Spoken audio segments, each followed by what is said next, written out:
सहारा enterprises, तुमच्या स्वप्नातली गाडी आता कमी किमतीत. इचलकरंजी शहरालगत असलेल्या कबनूर चंदूर रोडवर कोन्नूर पार्कमधल्या सहारा एंटरप्राइजेस इथं पश्चिम महाराष्ट्रातली विविध बँका आणि फायनान्स कंपन्यांनी जप्त केलेल्या जुन्या दुचाकी आणि चारचाकी गाड्यांची विक्री केली जाते.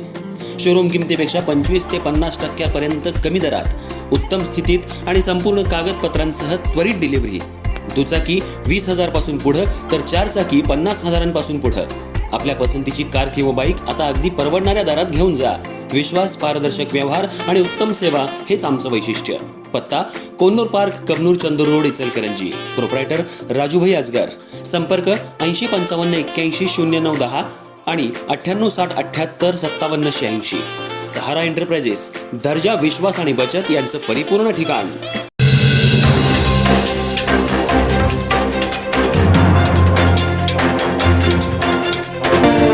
नमस्कार, मी तेजस्विनी मगदूम. एम मराठीमध्ये आपल्या सर्वांचं स्वागत आहे. पाहूयात ठळक घडामोडी. इचलकरंजी महापालिकेच्या निवडणुकीला जसे जसे रंगत येऊ लागले तसे प्रत्येक उमेदवाराकडून आपापल्या भागामध्ये जोरदार प्रचार चालू आहे. आज आपण आलेलो आहे प्रभाग क्रमांक 8 मधील येथील उमेदवारांशी आपण जाणून घेऊ यांची प्रचाराचा वेग कसा याने घेतलेला आहे. प्रभाग क्रमांक 8 मध्ये चारही उमेदवारांचा कौल चांगला आहे, काय सांगाल? प्रभाग क्रमांक 8 हा मंगवारपेठेपासून मळे भागापर्यंत आणि मगदूम दर्ग्यापासून अगदी यशवंतराव चव्हाण कॉलेजपर्यंत हा सगळा शेतकरी वर्ग असू दे, उद्योजक वर्ग असू दे, कामगार वर्ग असू दे, ह्या सगळ्या म्हणजे सर्व जाती धर्मांचा हा मतदारसंघ आहे. या मतदारसंघात चारही उमेदवार जे आम्ही दिलेले आहेत, राहुल गाडसारखा नगरसेवक नसताना नगरसेवक कसा असावा याचं उदाहरण म्हणून ज्याच्याकडे बघितलं जातं आहे असा राहुलची उमेदवारी आहे. या ठिकाणी आमच्या श्वेताताई मालवणकर ज्या शिवसेनेच्या संघटक मोहन मालवणकरांच्या पत्नी आहेत, त्यांनी अतिशय चांगलं काम मंगवारपेठेच्या परिसरात केलेलं आहे. आमच्या रुपाताई बुगड ह्या तरी वेगवेगळ्या क्लब, इनरव्हील क्लब असू दे, प्रोफेसर क्लब असू दे, जायंट्स क्लब असू दे, या सगळ्या माध्यमातून त्यांनी इचलकरंजी शहराला एक वेगळी ओळख, झाडांची बिशी म्हणून एक वेगळी ओळख म्हणजे माझी वसुंधराचं जे काम आहे ते काम करण्याचा संकल्प त्यांनी केलेला आहे. म्हणजे हे चारही उमेदवार एक त्यांचा चेहरा बघितला तर एक सुसंस्कृत चेहरा ह्या प्रभाग 8मध्ये आहे आणि त्यामुळंच या आपल्या मतदारांची मोठं पाठबळ आमच्या पाठीशी आहे. काय सांगाल, कसा प्रचार चालू आहे आणि अंतिम टप्प्यात आहे, कसा प्रतिसाद आहे?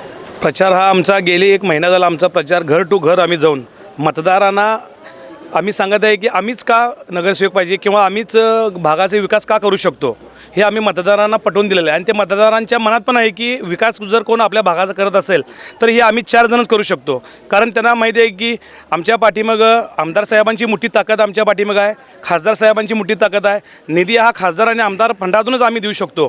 आमच्या भागातील प्रश्न म्हणजे रस्त्यांचा असू देत, गटरींचा असू देत किंवा नवीन युवकांच्या स्वतःच्या पायावर उभा करायचं जर असेल तर वेगवेगळ्या संस्थेच्या माध्यमातून, बँकेच्या माध्यमातून त्यांना आम्ही मोठं केलं आहे आणि आत्तापर्यंत आम्ही केलो आहेच.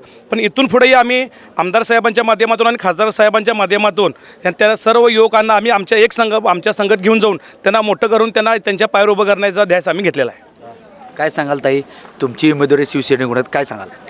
नक्कीच. आता एकनाथ शिंदे साहेबांची जी शिवसेना आहे ती अगदी कृतीतून दाखवण्याची त्यांची संकल्पना आहे की नुसतं फक्त बोलून नाही तर रस्त्यावर उतरून अगदी वेळ पडली तर आंदोलन करूनही आपण ते करून दाखवायचं आहे. जे आता हातात वसा घेतला आहे तो शिवसेनेच्या माध्यमातून आम्हाला पुढे न्यायचा आहे आणि जे कुठे कमी पडतोय तिथे नक्की शिवसेना कामी येतेच.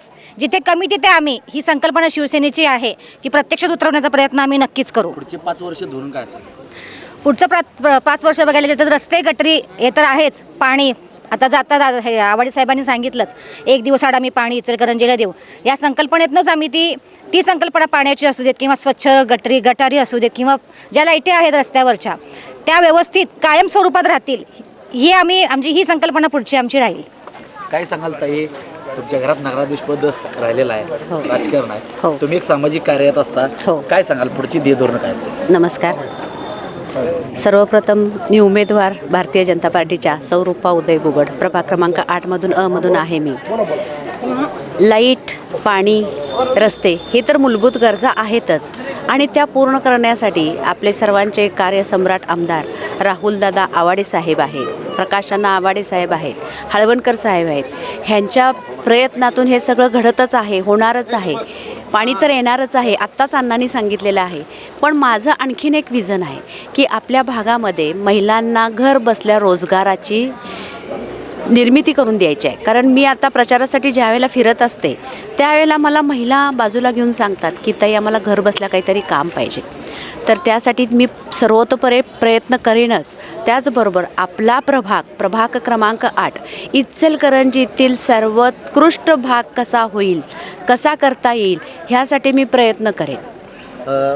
एक प्रश्न गंभीर आहे. हां. इचलकरंजी शहरामध्ये महिलांसाठी स्वच्छतागृह नाही आहे. हां. ह्यासाठी काय तुमचं रोल मॉडेल असेल? बरोबर आहे.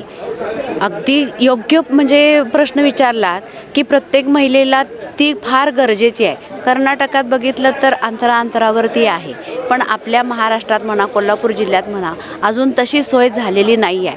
आणि ती सर्वतोपरीने प्रयत्न करणार आहे की ती माझ्या माता भगिनींची ती सोय झालीच पाहिजे.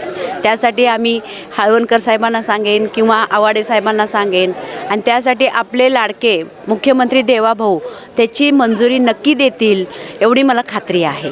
पुढच्या 5 वर्षाचं धोरण कसं असेल प्रभागासाठी म्हटलं तर विकसित कसा होईल माझा प्रभाग हा तर बघायलाच पाहिजे.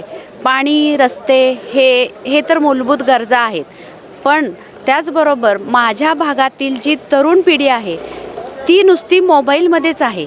तर ती मोबाईलमध्ये नसता फक्त अभ्यास करू देत, चांगलं शिक्षण घेऊ देत, त्याचबरोबर त्यांचं आरोग्यही चांगलं जपू देत. त्या आरोग्यासाठी माझी एक कळकळीची एक इच्छा आहे की आपल्या भागामध्ये, आपल्या इचलकरंजी भागामध्ये एक स्पोर्ट्स कॉम्प्लेक्स बांधण्याचं माझं एक ध्येय आहे. कारण माझा मुलगा जयेश बुगड हा आंतरराष्ट्रीय खेळाडू आहे आणि त्यानं बेल्जियममध्ये गोल्ड मेडल पटकवलेलं आहे.